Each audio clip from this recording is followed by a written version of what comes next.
gentlemen. Firstly, I would like to thank the vicar for the wonderful service given today.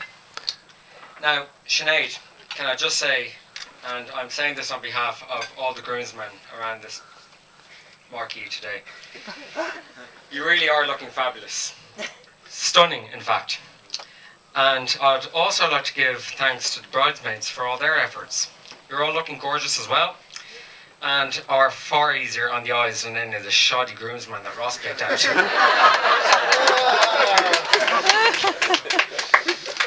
I'd also like to give thanks to Chris and Fiona. I think you'll agree that they've both done an incredible job to make this a truly wonderful wedding. Here. To introduce myself, my name is Dara, joint best man with Alan and a long-term friend of Ross. I am going to try to keep this brief, but be warned, I am Irish.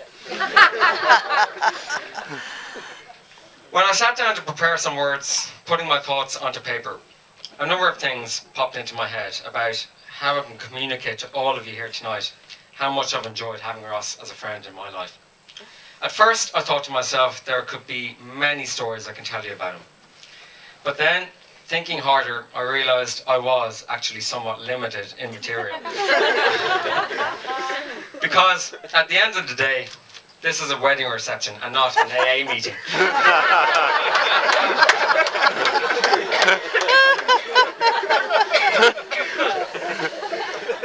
So, how did we first meet?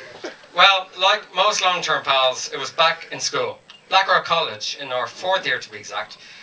Our friendship was formed through two things: a shared passion for video games and a mutual respect for films of mindless violence. In our school days, we did what every lad stuck in an all-boys school does: talk about girls and plan those weekend adventures. Getting dolled up and heading out on the prowl, we did encounter many difficulties, as young men do, in chatting up the ladies. I might say Ross was a bit of a shy lad, but once he got a few beers into him, he did become somewhat of a smooth talker. Adding to that, he mastered the fine art of clinging to girls extremely well.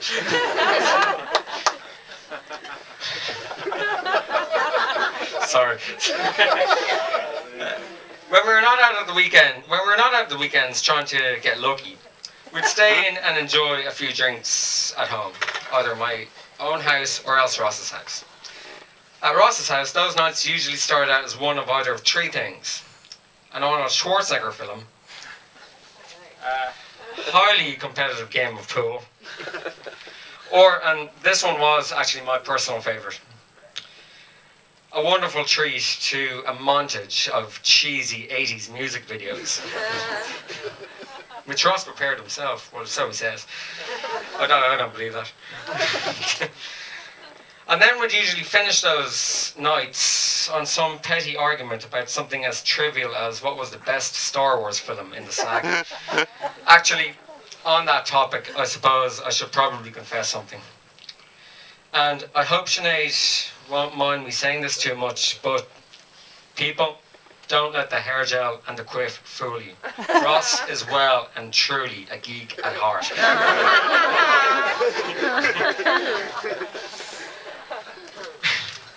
Ross's imagination is one thing that I like about him the most, though. However, it can get him into trouble sometimes. My final day in Blackrock College was made extra special because of Ross. I was finishing the last of my leaving certificate examinations, the A-levels. A-levels for you guys. Ross was kind enough to come back into the school, even though he had finished 1 week earlier than I did. As I walked out of that exam hall on that day, Ross was there to greet me with some victory beverages for the completion of secondary school. Ross did, however, steal my thunder later that night.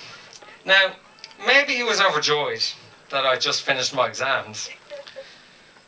Highly unlikely.